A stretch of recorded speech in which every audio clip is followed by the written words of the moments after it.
안녕하세요. HTC 이브닝 뉴스 캐치의 탁프로입니다. 오늘도 함께해 주셔서 감사합니다. 10월 15일 수요일 미국의 주요 소식을 가볍고 빠르게 스케치해드리겠습니다.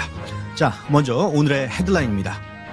트럼프 행정부의 선택적 셧다운에 법원이 제동을 걸었습니다.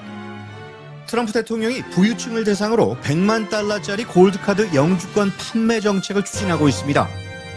현대자동차의 기부로 미국 사바나 주립대가 교육대 이름을 현대교육대학으로 변경하기로 했습니다. 미 연방대법원이 흑인 투표권을 보호해온 투표권법 제2조를 제안할 가능성을 시사했습니다. 트럼프 행정부가 찰리 커크를 비판한 외국인 6명의 미국 비자를 취소했습니다. 국방부의 새로운 취재 제한 규정에 반발한 펜타곤 기자단이 집단으로 퇴장했습니다. 전기요금 폭등으로 미 유권자들의 분노가 정치권으로 향하고 있습니다. 새로운 연구 결과 하루 한두 잔의 음주도 치매 위험을 높이는 것으로 밝혀졌습니다. 지금까지 오늘의 헤드라인이었습니다. 오늘 첫 소식입니다. 트럼프 행정부가 장기화된 셧다운 사태를 자신에게 유리한 방향으로 이용하고 있다는 비판이 커지고 있습니다. 군인과 연방수사국 요원들의 급여는 정상적으로 유지되는 반면 민주당이 주도한 복지 환경 관련 예산은 대거 중단되며 정부 기능이 선택적으로 작동하고 있습니다. 이에 대해 연방법원이 제동을 걸며 행정부의 일방적 조치에 법적 경고장을 날렸습니다. 자세한 소식 유미정 기자입니다. 네, 트럼프 대통령은 이번 셧다운 사태를 정부의 불필요한 낭비를 정리할 기회로 보고 있습니다. 그는 군인, 경찰, 그리고 FBI 요원들의 급여를 유지하기 위해 남은 예산과 관세 수입을 재편성했고 여성 영유아 지원 프로그램인 류이스에는 별도의 관세 자금을 투입했습니다. 그러나 이러한 조치의 이면에는 정치적 계산이 깔려 있다는 분석이 많습니다. 트럼프 대통령은 민주당이 추진한 복지 환경 프로그램들을 불필요한 낭비성 지출이라며 폐쇄하거나 인력 감축 대상으로 삼았습니다. 이에 따라 최근 4,000명 이상이 해고 통보를 받았고 일부 부처에서는 이미 인력 재배치가 진행 중입니다. 결국 자신이 선호하는 분야는 살리고 정치적으로 반대되는 영역은 줄이는 식이군요. 이런 조치가 합법적인가에 대한 논란도 크죠? 맞습니다. 헌법상 예산 편성 권한은 의회에 있습니다. 하지만 트럼프 대통령은 셧다운을 이유로 의회 승인 없이 예산을 전용하고 있습니다. 그는 우리가 원하는 사람들은 급여를 받고 있다며 정치적 지지 기반인 군과 보수적 공공기관 중심으로 자금을 집중하고 있습니다. 헌법 전문가들은 이를 명백한 권한 남용이라며 경고하고 있습니다. 한 법학자는 대통령이 셧다운 상황을 정치적 무기처럼 사용하고 있다고 비판했습니다. 실제로 이번 사태는 행정부가 예산을 정치적 무기로 활용할 수 있는 위험한 선례를 남길 수 있다는 지적도 나옵니다. 이런 가운데 법원이 행정부의 해고 조치에 대해 중단 명령을 내렸다죠? 그렇습니다. 연방판사 수전 일스턴은 트럼프 행정부의 대규모 해고 조치가 법적 요건을 위반했다며 일시 중단을 명령했습니다. 그녀는 정부가 해고 절차에서 투명성을 지키지 않았고 셧다운을 이유로 법적 의무를 회피하려 했다고 지적했습니다. 특히 정부가 제출한 해고 인원 자료에 오류가 많다는 점을 들어 2일 내에 구체적인 인력 감축 계획을 제출하라고 명령했습니다. EPA 노동조합 관계자는 이번 판결은 불법 해고 시도에 대한 강력한 제동이라며 환영했고 일부 해고된 공무원들은 복직 가능성에 희망을 보이고 있습니다. 하지만 반대로 일부 기관에서는 이번 판결이 곧 뒤집힐 수도 있다며 불안감을 감추지 못하고 있습니다. 법원이 제동을 걸었지만 대통령은 물러서지 않는 모습이군요. 그렇습니다. 트럼프 대통령은 여전히 강경한 입장을 고수하고 있습니다. 그는 민주당의 고집으로 정부가 마비됐다며 책임을 야당에 돌리고 있습니다. 또 이번 기회를 통해 낡은 민주당 프로그램을 완전히 없애겠다고 말했습니다. 하지만 셧다운이 3주째 이어지며 피해는 일반 국민에게 확산되고 있습니다. 항공편지연, 국립공원 폐쇄, 세금 상담 서비스 중단 등 시민 불편이 가중되고 있습니다. 공공서비스 공백이 커지자 여론의 부담도 점점 커지고 있습니다. 전문가들은 이번 사태가 단순한 행정 마비를 넘어 미국 민주주의의 기본 질서를 흔드는 상황이라고 경고합니다. 법원과 행정부가 충돌하는 가운데 행정력의 균형이 무너질 수 있다는 우려도 나옵니다. 결국 행정부와 사법부의 갈등이 정치적 셧다운을 넘어 헌정 질서의 위기로 번지고 있습니다. 이번 사태가 길어질수록 국민의 불편과 불신은 더 깊어질 것으로 보입니다. 네, 셧다운의 피해는 결국 국민이 감당하고 있습니다. 트럼프 대통령은 예산권을 무기화하며 정치적 주도권을 쥐려하고 법원은 이를 제어하려 하지만 그 사이 공공서비스는 멈춰서 있습니다. 선택적 정부 운영이란 말이 이제는 현실이 되었고 이는 국가 시스템의 신뢰를 근본적으로 흔들고 있습니다. HTC 이브닝 뉴스캐치 유미정이었습니다. 오늘 뉴스에서는 셧다운의 장기화 속에서 드러난 행정부의 독단과 이에 맞서는 법원의 제동을 살펴봤습니다.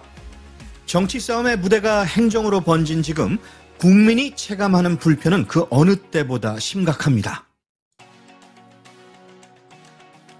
트럼프 대통령이 부유한 외국인을 대상으로 트럼프 골드 카드 프로그램을 공식 발표했습니다. 이 제도는 100만 달러를 미국 정부에 납부하고 15,000달러의 심사비를 더하면 미 영주권을 빠르게 취득할 수 있도록 하는 새로운 이민 정책입니다. 트럼프 대통령은 이 카드는 미국의 미래를 위한 투자라면서 부유층 이민을 통한 세수 확보로 국가 부채를 줄이고 세금을 인하하겠다고 밝혔습니다. 그러나 비판 여론은 거셉니다. 과거 난민이나 저소득층 이민자를 철저히 제한해온 트럼프 행정부가 이번엔 돈 있는 외국인에게 미 입국권을 판다는 점에서 형평성 논란이 일고 있습니다. 전문가들은 이 프로그램은 미국을 기회의 땅이 아닌 특권층의 사유지로 만든다고 지적했습니다. 실제로 트럼프는 500만 달러의 플래티넘 카드와 200만 달러짜리 기업용 골드 카드 출시도 예고했습니다. 반면 일부 중동과 아시아의 초부유층들은 벌써 관심을 보이고 있어 논란 속에서도 이 제도가 현실화될 가능성은 남아 있습니다. 조지아주 사바나 주립대학이 현대자동차로부터 500만 달러의 기부를 받고 교육대학 명칭을 현대교육대학, 현대 College of Education으로 바꾸기로 했습니다. 대학은 내년 초 새로운 현판 제막식과 함께 현대 장학금을 신설해 지역 학생들에게 교육 기회를 확대할 계획입니다. 저메인 윌 총장은 현대의 투자가 학생들에게 더 나은 미래를 열어주고 포용적이고 지속 가능한 교육 환경을 만들 것이라고 밝혔습니다. 현대차 미국 법인 관계자는 이 대학은 단순한 후원 대상이 아니라 지역사회를 변화시키는 파트너가 될 것이라고 강조했습니다.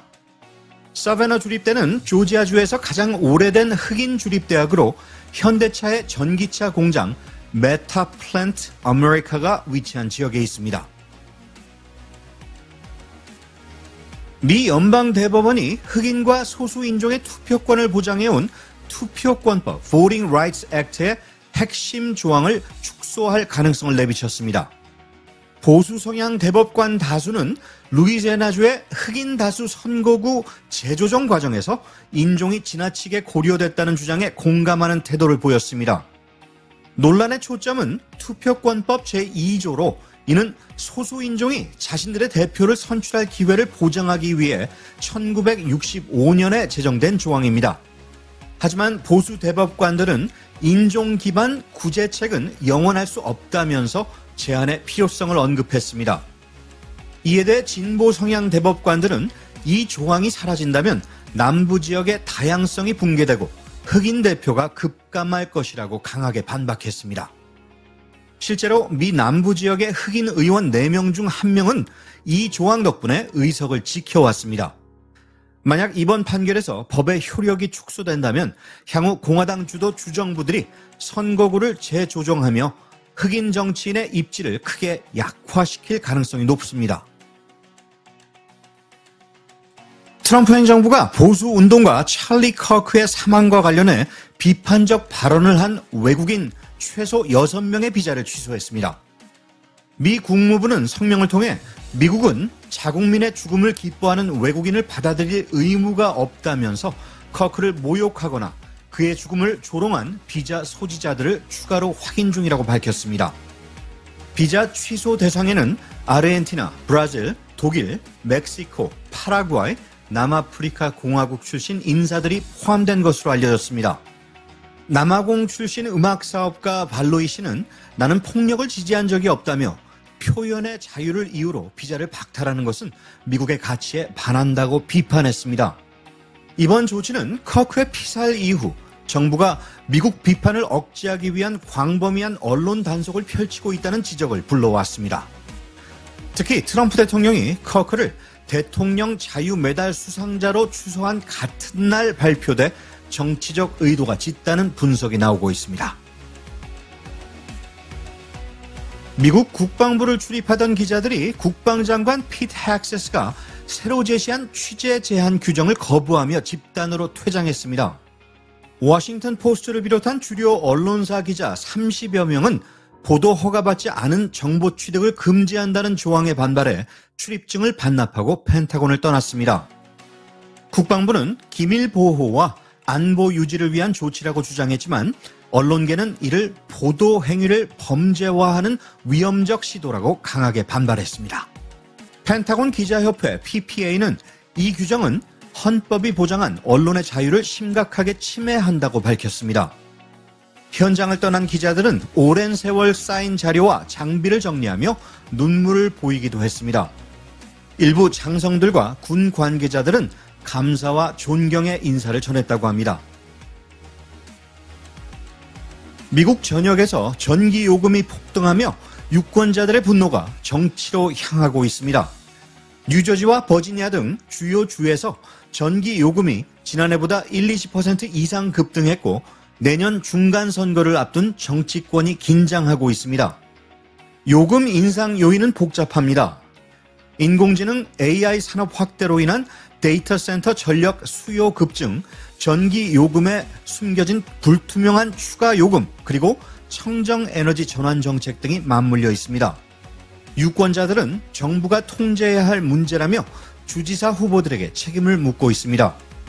버지니아에서는 데이터 센터 확산이 전력난을 악화시키며 일부 주민들을 대기업이 쓰는 전기값을 왜 우리가 내야 하느냐고 항의했습니다. 반면 공화당은 청정 에너지 규제가 요금 인상의 주범이라면서 민주당 책임론을 제기하고 있습니다. 전문가들은 AI 산업의 전력 수요 폭증과 노후 발전소 폐쇄가 겹치면서 향후 요금은 더 오를 가능성이 높다고 경고했습니다. 오랫동안 적당한 음주는 건강에 이롭다는 믿음이 통설처럼 여겨졌지만 새로운 연구 결과가 그 생각을 뒤집었습니다. 영국 의학 저널 BMJ Evidence-Based Medicine에 실린 대규모 연구에 따르면 하루 한두 잔의 가벼운 음주조차도 치매 위험을 높이는 것으로 나타났습니다. 연구팀은 56세에서 72세 사이의 성인 55만 명과 240만 명의 유전 데이터를 분석한 결과 음주량이 3배 증가할 때마다 치매 위험이 15% 상승한다고 밝혔습니다. 이는 기존에 알려졌던 적당한 음주가 오히려 치매 예방에 도움이 된다는 연구와 정면으로 배치됩니다. 하버드와 옥스포드 연구진은 알코올은 뇌의 백질과 회색질을 손상시키며 기억력과 인지 기능을 서서히 약화시킨다고 경고했습니다. 하지만 전문가들은 음주를 완전히 금하라는 것이 아니라 최소한 줄이는 것만으로도 뇌 건강에는 분명히 이점이 있다고 조언했습니다. 가장 어두운 시간은 해 뜨기 바로 직전의 시간이다라는 말이 있습니다. 어두운 시간에 있다고 느끼신다면 해 맞을 준비를 하시기 바랍니다. 이브닝 뉴스 캐치 오늘 소식은 여기까지입니다. 좋은 밤 좋은 하루 되시기 바랍니다. 진행의 타프로였습니다.